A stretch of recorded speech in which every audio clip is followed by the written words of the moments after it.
नमस्कार बच्चों, आज मैं आपको टोपी शुक्ला पाठ के प्रश्न उत्तर करवाने जा रही हूँ। टोपी शुक्ला संचयन भाग 2 का पाठ 3 है, जो कि डॉक्टर राही मासूम रज़ा द्वारा लिखा गया है। इफ़न टोपी शुक्ला की कहानी का महत्वपूर्ण हिस्सा किस तरह से है। इफ़न और टोपी दोनों ही गहरे दोस्त थे। दोनों के मजहब अलग होने पर भी वे एक दूसरे के पूरक थे। इफ़न की दादी बहुत ही प्यार से टोपी से बात करती थी और टोपी की दादी उसे हर समय डांटती रहती थी। पूरी कहानी टोपी शुक्ला के चारों ओर घूमती है, इसलिए टोपी इस कहानी का महत्वपूर्ण हिस्सा है। इफ़न की दादी अपने पीहर क्यों जाना चाहती थी। इफ़न की दादी एक जमींदार की बेटी थी। वहाँ दूध, दही, घी प्रचुर मात्रा में उपलब्ध था, जबकि ससुराल में वे इन सब के लिए तरस गई थी।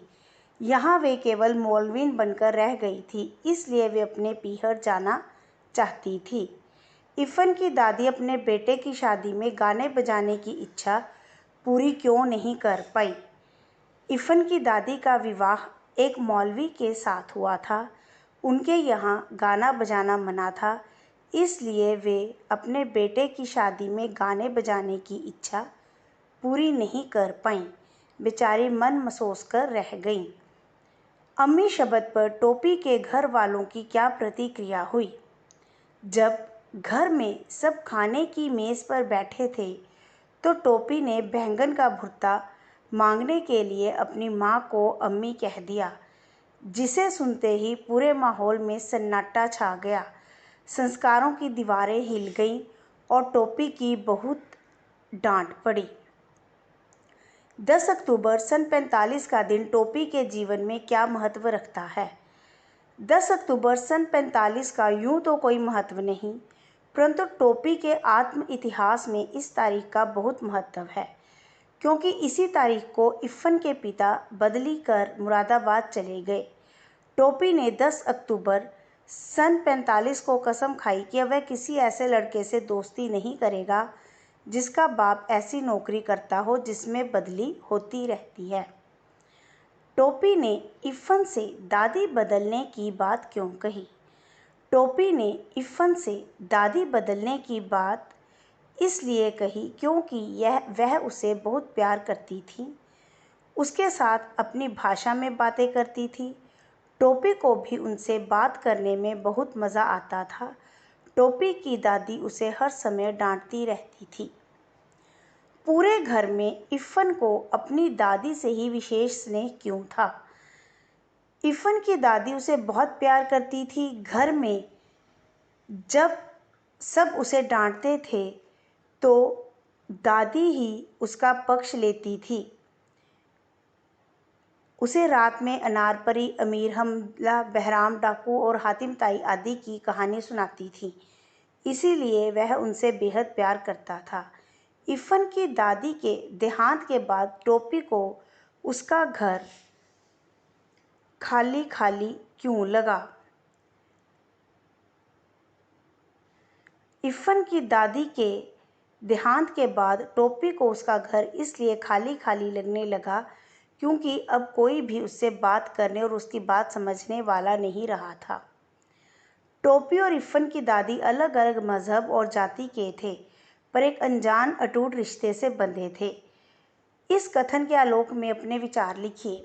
टोपी और इफ़न की दादी अलग अलग मजहब और जाति के थे, पर टोपी को इफ़न की दादी की बातें बहुत अच्छी लगती थी।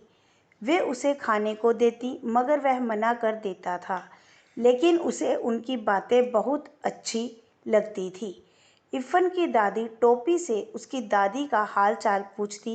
इस प्रकार दोनों अलग अलग होते हुए भी एक अटूट रिश्ते में बंधे थे।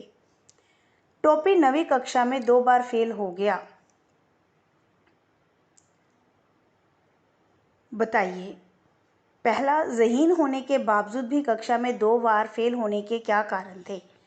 टोपी बहुत ही ज़हीन बुद्धिमान था, लेकिन जब भी पढ़ने बैठता तो कभी उसकी माँ या कभी उसके पिता बाज़ार से कुछ ना कुछ मंगाने के लिए भेज देते थे। दिन भर घर का काम करने के कारण वह फेल हो गया। दूसरे साल उसे बुखार आ गया, इस कारण वह परीक्षा नहीं दे सका, इसीलिए फेल हो गया। दूसरा, एक ही कक्षा में दो दो बार बैठने से टोपी को किन भावनात्मक चुनौतियों का सामना करना पड़ा? एक ही कक्षा में दो दो बार बैठने से टोपी को अपने से जूनियर के साथ बैठना पड़ा, जो उसके मन को ठेस पहुंचाने के लिए काफ़ी था। दोबारा फेल हो जाने पर उसके जूनियर भी उससे आगे निकल गए। अब तो टीचर भी उसका मजाक उड़ाने लगे थे, जिससे उसे बहुत कष्ट होता था। तीसरा, टोपी की भावात्मक परेशानियों को मद्देनज़र रखते हुए शिक्षा व्यवस्था में आवश्यक बदलाव सुझाइए। बार बार फेल होने से बच्चे का मानसिक संतुलन बिगड़ सकता है। ऐसे में बच्चे की अन्य खूबियों को परखते हुए भी निर्णय लेने का प्रावधान होना चाहिए। इफ़न की दादी के मायके का घर कस्टोडियन में क्यों चला गया? इफ़न की दादी के मायके वाले पाकिस्तान में रहने लगे। ऐसे में उनकी घर की देखभाल करने वाला कोई ना रहा, इसलिए उनका घर सरकारी कब्जे कस्टोडियन में चला गया। धन्यवाद।